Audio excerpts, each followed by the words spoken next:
பொதுத் தேர்வில் 10, 11, 12ஆம் வகுப்பு மாணவ செல்வங்கள் வந்து பார்த்தீங்கன்னா ஃபெயிலான மாணவர்களுக்கு ஒரு குட் நியூஸ் ஒன்று நமக்கு கிடைக்க பெற்றிருக்கிறது. அதை பற்றி தான் இந்த வீடியோவில் வந்து நீங்கள் பார்க்க போகிறீங்க.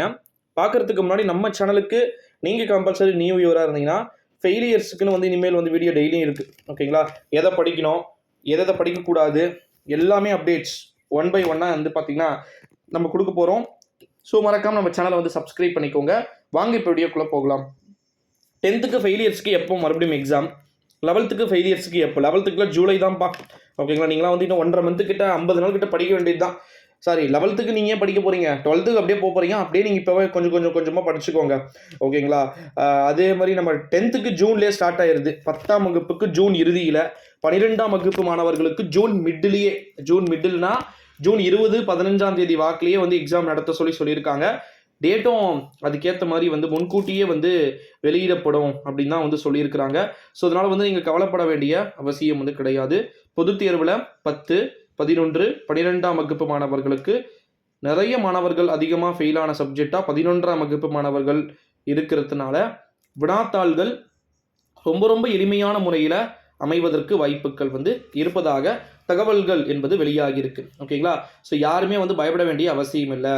ரிசல்ட்ஸ் அப்படின்றது எக்ஸ்பெக்ட் பண்ணதை விட ரொம்பவே ஈஸியாக தான் வந்து வரும் அப்படின்ற மாதிரி வந்து சொல்லியிருக்கிறாங்க. அடுத்தது இன்னொரு அறிவிப்பு, ரீடோட்டல் பண்ணி பார்க்கட்டுமா ப்ரோ? ஃபெயில் ஆன ஸ்டூடெண்ட்ஸ் கேட்குறாங்க. ஃபெயில் ஆகிட்ட ஸ்டூடெண்ட்ஸ் ரீடோட்டல் பண்ணாமான்னு கேட்குறாங்க. ரொம்ப ஒரு குட் கொஸ்டின். 2 மார்க்கில் ஃபெயில் ஆகிட்டேன் ப்ரோ, 1 மார்க்கில் ஃபெயில் ஆகிட்டேன் ப்ரோ அப்படின்னு சொல்லிட்டு பண்ணுங்கப்பா, பிரச்சனை வந்து கிடையாது.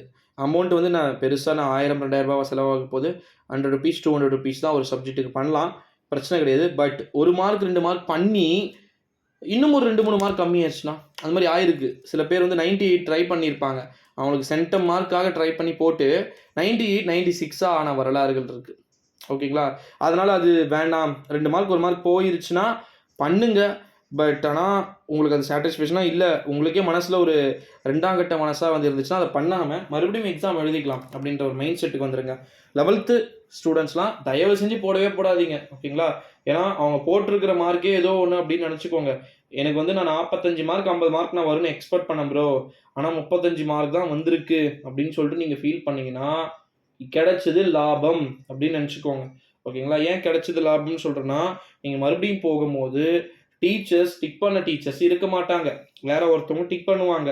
ஓகேங்களா? ஸோ அதனால் டெஃபினெட்லி வந்து மார்க்ஸ் வந்து டோட்டலி வந்து சேஞ்ச் ஆகிறதுக்கான வாய்ப்புகள் இருக்கும் அப்படின்னு சொல்லிட்டு நம்மளால் வந்து நம்பப்பட முடிகிறது. ஓகேங்களா? ஸோ இப்போ 10, 11, 12ஆம் வகுப்பு மாணவர்களில் ஃபெயிலான மாணவர்கள் நீங்கள் பயப்பட வேண்டிய அவசியம் அப்படின்றதே வந்து கிடையாது அப்படின்னு வந்து சொல்லலாம். ஓகேங்களா? ஸோ ஸ்டூடெண்ட்ஸ் எல்லாருக்குமே வந்து பார்த்தீங்கன்னா புதிய அறிவிப்புகள் அப்படின்றது வெளியிடப்படுவதற்கு வாய்ப்புகளும் சாத்தியக்கூறுகளும் இருக்குது. ஸோ அதில் ஒரு அப்டேட்ஸுமே வந்து பார்த்திங்கன்னா நான் நம்ம சேனலின் சார்பாக வந்து நான் உங்களுக்கு அப்டேட் பண்ணுறேன். ஓகேங்களா?